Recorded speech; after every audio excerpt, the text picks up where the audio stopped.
guys. Ang ganda ng spot ko, nasa harapan pa rin. Naka-VIP kasi ako. Ito yung gagamitin ko sa live. Wala masyadong tao kasi may ticket nga.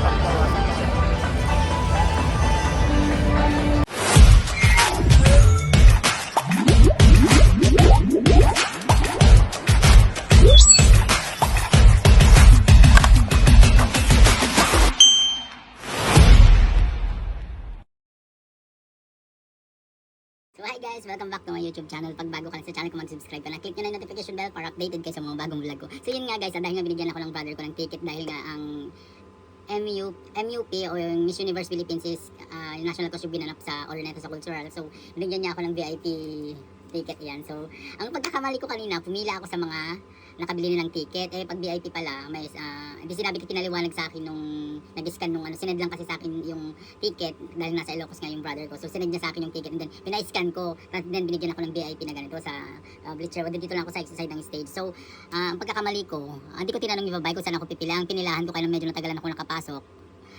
Sa mga bumibili talaga ng ticket doon. So, nung kalahati na yung pila, yung mga ibang kasama ko may mga naka-VIP ticket sila. So, ang sabi ko, sabi nung isa, tanongin niya kung pwede na sila pumasok. Eh, nakapasok ko yung sinundan ko na lang din para makapasok ako. So, ang kagandahan naman doon, kahit pumila ako ng matagal, almost 2 hours, galing 4 o'clock naligo na ako din, punta na ako doon. Kapasok kami mga 6:30, mga hanggang 7. So, ang kagandahan doon, dahil VIP nga kami, maluwag yung hindi yung cultural hindi puno. So, papakita ko sa inyo yung video kung gano'ng kalawang cultural dahil nga, pag ang event is may ticket, o talagang unti lang yung papasok and then, ang luwag talaga ng space. And then may mga nakikita akong mga taga-Villages din doon. So yung iba kasi nasa tate. Swerte ako at binigyan ako ng company ticket kasi to kaya maka-VIP ako. So binigay sa akin ng brother ko kaya thank you sa kanya. Dahil nga alam din niya na medyo pagdating sa mga pageantry di ba medyo mahilig ako sa pagbibideo. Sino ba naman ako para tumanggi na tanggihan yung ticket na yun dahil wala nga siya. Sabi niya kung ibibigay niya sa akin, sabi pa niya nung last week. So at least nakapanood ako ng first time ko makapanood ng MUP dito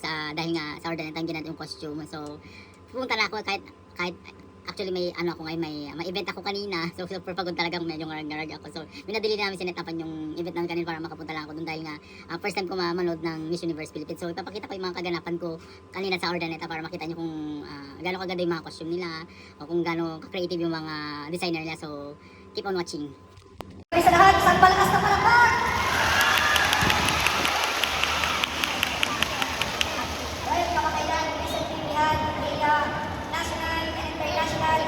Dance sport competition.